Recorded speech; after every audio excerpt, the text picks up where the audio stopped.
Hey, good afternoon, YouTube. It's me, Chris, and you're watching Coins in the Wild. Welcome to the channel this Sunday afternoon. Thank you for tuning into this video. So today's video is really in response to viewer questions. A viewer asked, how do you find coins in that sort of condition? So it was a really good question. He had been referring to some Pcgs unboxing videos that we posted earlier in the channel. If you've not had a chance to look at those, I invite you to do so. You'll find them in the recently posted videos. So his question was, as some of the coins graded so well, how could he find coins of that quality himself? And so I'm going to give you some tips this afternoon on how you can do that in response to his question.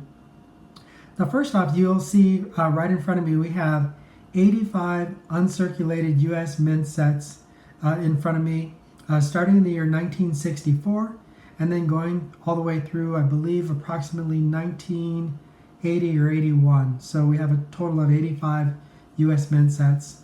Now, you may have noticed earlier in the channel that some of the coins that we graded with Pcgs came out at pretty high grades. Mint State 67, one coin was valued at $1,850. And of course that was an auction estimate, but still it's a fairly valuable coin. So how do you find quality coins to send out for grading? Well, the first thing that has to be understood is that we really have to get familiar with the grading process of uncirculated coins that are intended for circulation, meaning coming from US mint sets, so not proof sets. You want to watch the PCGS grading videos, 101, 102, and 103. That's a big help if you want to. I'd be able to identify coins of that quality. But the other thing that I did, and it was where those coins came from earlier in the channel, is I went out to a guy that posted some coins on Craigslist, and he posted approximately 120 US mint sets. In addition, there were some proof sets that I purchased from him. So I think it was a total of approximately 160 sets that I bought from the man. And I paid approximately $210 for the coins. And so he was getting rid of them. He told me he paid $100 for them and he just wanted to make $100. We ended up settling for $210 on the sets, for the sets of coins, which is a really good deal if you think about it, because it was worth at least that much in change, but he was willing to sell them and just make $100 on the purchase. Now, the other thing you have to do is you actually have to get multiple sets of the same year. So for example, you'll notice here, this is a 1972, the one behind it is a 1972, and then so on all the way back to here. So there's 5 sets from the year 1972 displaying here. And what you actually have to do is you actually have to go through each of the sets and look at the coins one by one. So what I'll do personally, let's say for example I was going to grade the year 1972. I would cut out all of the 1972s. So I'd have a 72 Washington quarter 5 times over, and I would actually compare the quality, the strike of the coins, the whether or not the fields were clear, whether or not there was any chatter marks on the fields. I would look at the luster of the coin, and I would pick out from them the one that had the least amount of impairment, you might say, of the coin. And then I would use the PCGS pictures that are available on the PCGS Coinfax app, and then I would photograde the coins with that using a 10 times magnification loop, which I've displayed on the channel in the past. And so, and I would be able to identify which coin was, or each of the coins and their grade based on that information. Now, one of the challenges that I noticed, we didn't really talk about this in earlier videos, but you'll notice as you find uncirculated coins in US mint sets that are from older date sets, like these, for example, on the lower right, you'll notice there's one here from 1964. And we'll go ahead and take it out for a second because I think it's a good thing to have us look at. But there's 2 sets of coins, the Philadelphia and the Denver Mint set. And you may not really notice it here, but I think you can a little bit. Let's look at the Jefferson Nickel here on the upper right. So these coins have a fair amount of toning on them, and you can tell when you compare that Jefferson Nickel to the Washington quarter and the Kennedy half that the coin is really fairly well toning. So one of the things that I noticed is that coins from earlier sets or earlier date US mint sets tend to have a fair amount of residue from the cello packs on the coins. And so you really do need to go through them carefully. You're looking for things that are in addition to coins that are well struck and don't have many marks on the coin or impairment. You're looking for coins that really have a nice amount of luster and don't have any residue on them. And so that brings up, something you're going to go through multiple sets of the same year, like we had here earlier, 1972, 5 sets the same year, and you're going to look through the coin sets to find which ones of all the sets have the best coins. And that's a nice way to do it. If you're not real familiar with the coin grading process, at least you should be able to identify of the coins that you have, which one is the nicest specimen. And so that's one way you can do that. You also want to use the Pcgs CoinFacts app, and you want to look at the pictures, the photo grade photos for the CoinFacts, and you want to sort through that and see which picture your coin most closely identifies with. Now you need to do this not just with the naked eye. The naked eye is helpful when you're first looking at a coin, and you do want to look at coins with the naked eye. But those coin pictures on the PCGS website are often under magnification, and so you want to be able to look at them with equal or better magnification. Now I do recommend that you do something, because this is kind of interesting. So this is really about coin grading and how to find the best examples of coins out there so that you can make coin collecting profitable for you. So one thing that I'm going to mention, and it's posted in earlier videos, but it's going to be really helpful if you do this, is you want to buy one of these Carson 10 times stand magnifiers. And the reason why I use this, and let me just go ahead and take it out of the box. This is a good example. You'll see other people use jeweler's loops and things like that, but you know what? The problem that I see with the jeweler's loop is you can't get a picture of the overall coin all in one shot. You can't look at it and look at everything at the same time, because the jeweler's loop only focuses on a small area. Now they're really good if you're trying to identify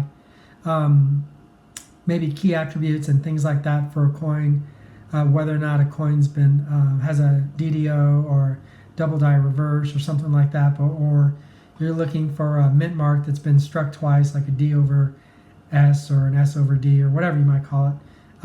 They're really good for those types of things, but they're not good for just looking at the overall image of a coin. Whereas this Carson 10 times magnifier, if you look at this, I'll do this with you. You actually can get the picture of the entire coin all in one shot. And so you can see that, you can kind of see how through the video here, let me see if I can get it on the camera. You can see how well you can see the Kennedy half in this, using this 10 times you can see the whole coin really with that 10 times magnifier. And your eye can just kind of rove around the whole area of the coin, and you can actually see really fine detail on the coin. In fact, if you look there, you can see that the shield, it's got a mark on it somehow on the shield. So the point of this is that using a 10 times stand magnifier, you're able to get the whole coin in the shot, and you can look at the whole thing. And 10 times magnification is plenty for sending your coins in for grading for PCGS. So we have some basic things now. You want to buy multiple sets of the same year, as we've done here. You've got, for 1972, we've got 5 sets.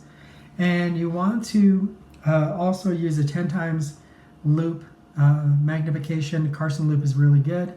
It's a stand loop. And then there's one other thing, or not, there's at least one other thing, and I'm going to show you another example.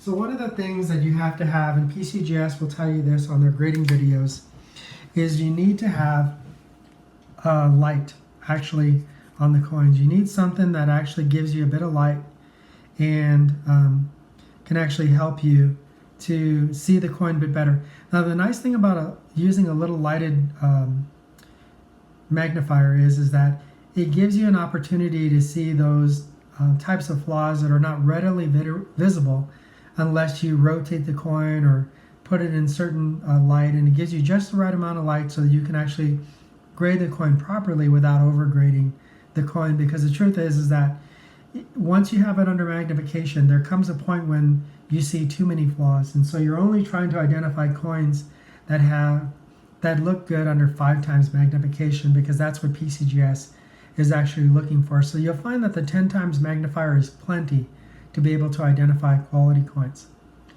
But earlier we mentioned, as we started this whole process, that the other thing is that you actually needed to be able to recognize that a lot of times the US mint sets and the cello packs that are still sealed, like the examples here, we have this 1964, which is a really good example. When you get these under magnification, you're going to find that they have residue on the surface of the coin. And that comes from the fact that the cello pack is deteriorating and it's leaving spots on the coin. And you might be wondering, well, you know, what do we do then? And this is something I'm going to do in an upcoming video because I'm not really seeing it done this way. And so I want to take a minute and I want to share this with you. You can probably tell what's coming. I ordered a bottle of this and I've never used it before, but we'll do it. So we want to use something to actually, I mean, let's be honest, we're going to conserve or restore the coin, but we're essentially, what we're doing is we're cleaning the coin without really cleaning it. And so I bought this MS70 coin brightener, you might say, to actually help to conserve the coin, to remove the impairment from the surface of the coin. And so that's what we're going to do. Now, what I mean is I've watched other YouTube videos where somebody has shown how to eliminate the residue from a surface of a coin. And it's the same way it's described on the package here for this MS70. But I've never seen somebody take a coin that they cleaned and go ahead and prepare it for grading and send it off and see how it comes back. And I think that's really important because I imagine that there's more misses than there are hits when it comes to actually conserving a coin or preparing a coin for conservation and then sending it out to Pcgs for grading, because I think coins, we've all seen the AU details or the uncirculated details. We've all seen that happen to coins, and I have a feeling that the MS70 product and similar things like CoinZest, and there's actually a few others out there, they're actually being misused and the coins are being overly conserved. They're actually being cleaned, and that's creating a problem because Pcgs does do a conservation process, and you can actually find it out there if you look online. It's like at least a 5-step process that they use. They look at a coin, evaluate what it really would benefit from first with the least amount of, you might say, harshness being done to the coin, and then it goes on up from there. If they can't eliminate it, they go from there, and they guarantee they won't damage your coin. So we're going to do that. We're going to take some of these coins, like this 1964 US Mint set, which is really cool if you ask me, and we're going to take it out of the package. We're going to lightly conserve these coins, and then we're going to send them off for grading and see if we can improve the quality of the grade that we receive from Pcgs. So if you had a coin come out of here, and let's say, for example, it was a Mint State 64, using the jeweler's loop, the thing that we'd be trying to get is at least a Mint State 65 by sending it in. And I've never seen anybody do that on a video. Actually take a chance, grade it on the video, prepare it for encapsulation, and send it off to Pcgs and actually show what the results were. And so I'm going to try to do that in the video. It's going to be a complicated process.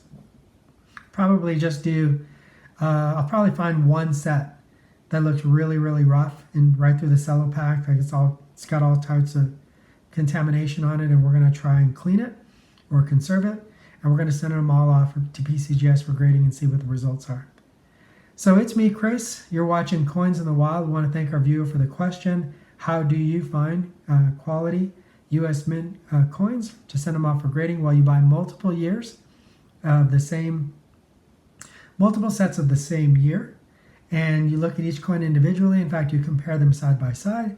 You use the Pcgs photo grade photos, and you also watch the Pcgs grading videos, grading 101, grading 102, and grading 103. You should watch all of them before you start the process. And if your budget is limited, you don't have to buy 85 sets like we have here. You can go to your local coin shop, or you can go to your local pawn shop, or even look on Craigslist, and you can buy maybe 10 or 15 of the same year. Really, US Mint sets are not really worth more than about $3 or $4, just slightly more than their face value. So we don't want to encourage you to spend a lot of money. But if you're buying multiple years or multiple sets of the same year, you ought to be able to pick them up for $3 or $4, and then look for the best quality coins in those series and send them off to Pcgs for grading. And we wish you the best, and hopefully you find a loose gem in all of your endeavors.